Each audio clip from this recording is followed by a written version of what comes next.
Good morning. I'm Earth Dr. Reese Halter, and you're listening to Earthcast, SOS.com. Alaska's wolves just outside of Denali National Park are in dire jeopardy from loathsome wolf hunting humans that are set to begin to exterminate them again. Denali's wolves are at their lowest density since monitoring began in 1986, with a 2015 estimate of about 52 animals, according to a report from park biologist Steve Arthur. The hunt, like every other hunt, is ludicrous. There's only 52 wolves. Hello! Killing even one breeding wolf can decimate a family group. That wolf's group could plummet from 15 to 3 animals.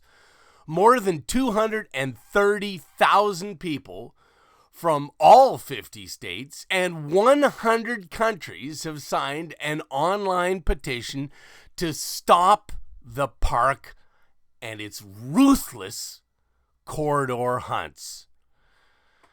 Tourists are attracted to Denali to see wolves. In fact, Denali National Park is Alaska's #1 tourism draw, bringing the state in excess of $500 million annually. Wolves are crucial predators. They keep populations of elk, deer, and moose healthy by culling the old, weak, and sick. Wolves prevent diseases from becoming epidemics. Wolves also ensure that aspens and willows remain healthy by preventing overgrazing. Wolves are survivors, miraculously adapted to the bitter cold of the far north. They have tremendous 2-layer coats. The outer layer consists of guard hairs that shed moisture and keep the coat free of dirt and burrs because of hard, smooth, slippery hairs.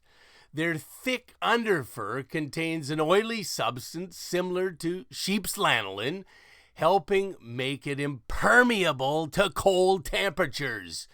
Nature needs wolves in Denali National Park.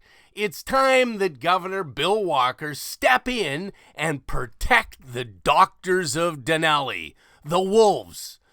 Help my friends at wolfsongalaska.org protect Alaska's wolves now. Please support the okraproject.org because they're making Earthcast SOS possible. I'm Earth Dr. Reese Halter, reminding you to protect our planet.